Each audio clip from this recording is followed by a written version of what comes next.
What's up, everybody? Good morning. Walking right now to go get the car. It's an early Sunday morning. Today we're shooting with Mark, aka Pazzo, on IG. He has a pretty cool collection of cars, so I'm gonna go chop it up with him, man. Chill, check out his cars, show them to you guys, maybe go for a little ride, all in good fun. So yeah, buddy, another good morning, another Mod the Fame day. Let's get started. I'm excited. Who cares that it's like 7:30 in the morning? Doesn't matter. We do what we gotta do for this car life. Am I right or no? Okay. Let me stop bugging.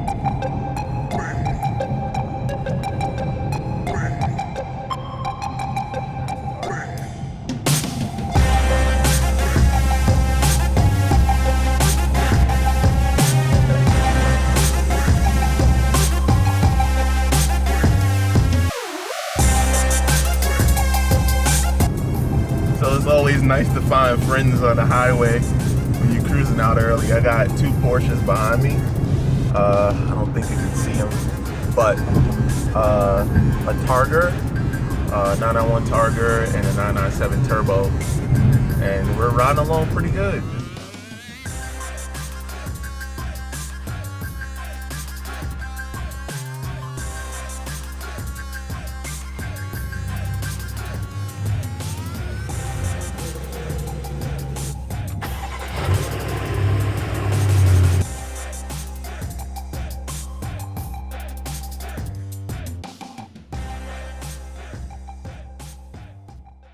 What's up, everybody? Stefan here from Mod the Fame. I'm standing here with Mark and his nice fleet of cars that we're going to talk about today. Not only are we going to talk about it, but he's going to take us out for a ride, let us see how they sound, let us see how they look rolling. I'm excited, man. It's early in the morning, so Mark, I appreciate it, man. Thank you. No problem. For getting up this morning. No problem. Man, first things first, tell us what cars you got. Okay. 2002 E46 M3 in Laguna Seca Blue with an OEM Laguna Seca Blue interior that I found in Germany. Wait, hold up. What'd you say? The car is Laguna Seca on Laguna Seca? That's right. There's probably a handful left in the world like that. That was a BMW individual option. It's extremely rare. And I've only seen one since the early 2000s when this car was being sold. But I was able to find that interior on eBay, and I paid an obscene amount of money for it, but how many are left in the world like that? I love that color, and it's extremely rare, so why would you make that type of investment, man? What was your thought process behind that? First of all, to me, and maybe other people would disagree or agree, cars should never be looked at as an investment. It's a toy. You don't always get the return. It's more for you, your soul, and I love that color, and I love that interior color. It's extremely rare, so for me, it works. It's worth the money. I didn't buy it saying one day I'm gonna sell it for a ridiculous amount of money. If I do, cool. Right. Otherwise, I got to enjoy it. When I drive the car and I look around at that interior, it's not black, gray, or cinnamon. It's different.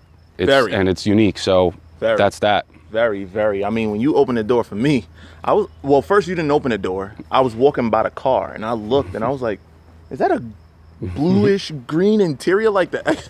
I thought maybe you had it done custom. I didn't realize that it was a factory option. Yeah, that's pretty crazy. I wonder how many are left in the world like that, if any, you know? So speaking of like odd colors, factory options that you have, I've never seen an M6 in that color.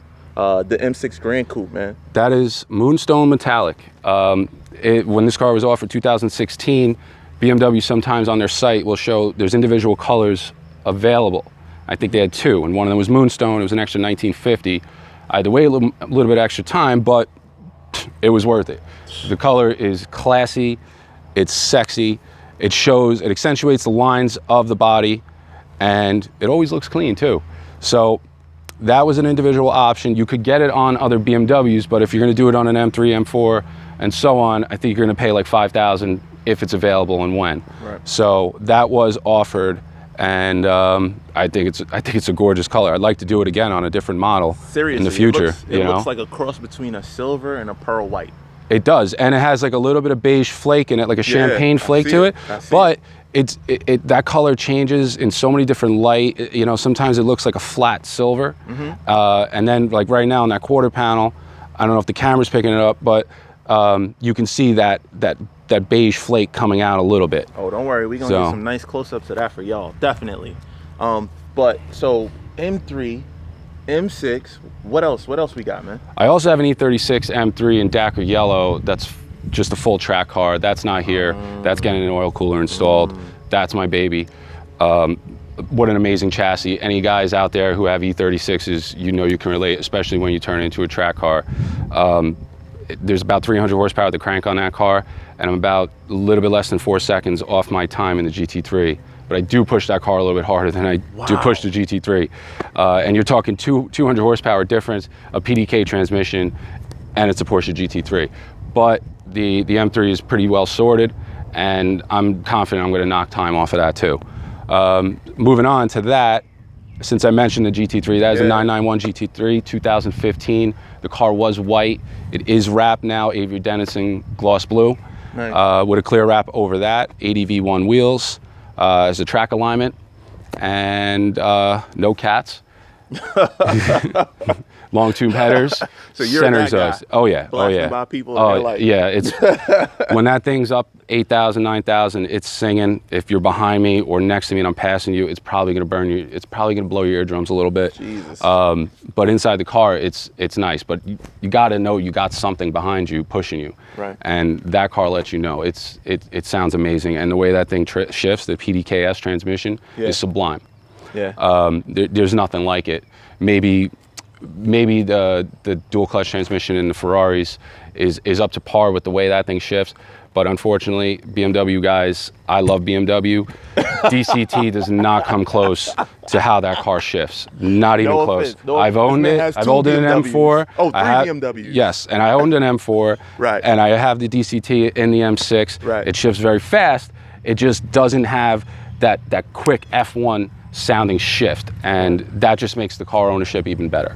Right. But that car, out of everything, and we'll talk about the Ferrari, but that car by far is the best car I've ever owned in leaps and bounds. I literally feel like a superhero when I drive that car. Wow. I can do anything I want in that car. I've pushed it to its limits on a track, and therefore, when I drive it, I know what I can do. And because I've tracked it, I have a saying, once you've tracked a GT3, driving on public roads is like sex with a condom. It just is. It doesn't come close. You're sitting there going, what am I doing here on the road, wasting miles on it? I mean, it's nice to drive, but you're nowhere near You're nowhere near. You can't reach anywhere and I've close. gotten into arguments on Renlist, and I'm sorry, and I stand by this assertion. If you buy a GT3 or a GT3 RS and you don't track it at least once, it's a waste of ownership. You may, if you've accomplished something, you're successful, good, congratulations, enjoy your car, do what you want with your money. But I have to tell you, you will never, ever, ever come close to what that car is designed to do and its full capabilities. I've had guys say, oh, I can go on the back roads and blah, blah, blah. I'm sorry, you're wrong. You can do that, but you're either endangering yourself, you're endangering the public, you're not apexing turns, you're not heating your tires up, you have to worry about people, you have to worry about animals. The controlled environment of a track, after you've heated up your tires and you learned your car, and you push it to the limit, that's when that car will shine. And you can see why the people at Porsche Motorsports and everybody that was involved in making that car did what they did for you. And why you spent that extra premium over a Carrera S, which is an amazing car in itself. And if you tracked a Carrera S, which I had one, it was amazing. Right. But a GT3 is meant for the track. That's what it's designed to do. You gotta take it out. I implore you, please, do it. You're not gonna hurt the car. That car is designed to take so much punishment. You can go on the track. Don't try and kill yourself. Just have fun with it, and I can guarantee you will thank me. Just stay control.